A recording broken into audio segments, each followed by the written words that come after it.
जी फरमाइए। Good evening. मुझे mister रोजान ने भेजा है। आपने दुल्हन वाले खानदान के लिए जेवरात की फहरिस्त तैयार की थी। ये उन जेवरात के नमूने हैं। उन्होंने कहा है कि आप देख लें। जी जी बिल्कुल लाइए।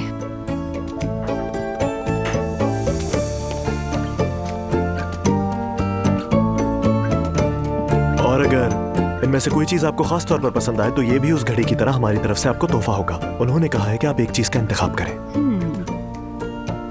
ठीक है, बहुत शुक्रिया। ये यही रहने दे। मैं ये चीजें तसल्ली से देख लूंगी। आप सुबह कर ले जाइएगा मुझसे, ठीक है? बहुत शुक्रिया आपका। शब बखैर मैडम। अब इजाजत दीजिए। आइए बाहर तक छोड़ देती हूँ। शब बखैर।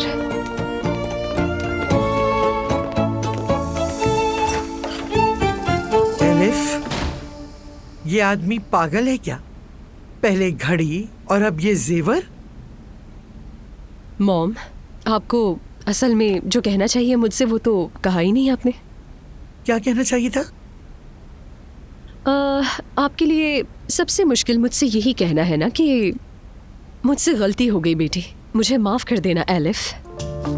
मैं क्यों और किस बात की माफी मांगू? कोई अजनबी मर्द तुम्हें जेवर तोहफे में क्यों भेज रहा है, बताओगी? अजनबी नहीं है, क्लाइंट है मेरा। और अब तो आपको भी मालूम हो गया कि जैसा आप सोच रही थी वैसा नहीं है। अल्हम्दुलिल्लाह वैसा नहीं निकला। ये भी ठीक है। इतना ही मान लेना बड़ी बात है मेरे लिए।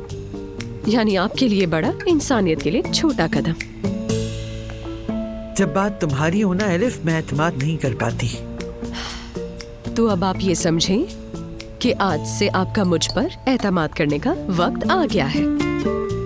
ठीक है, अब से मैं तुम पर एतमाद करूंगी। हाँ, बस यही चाहती हूँ मैं।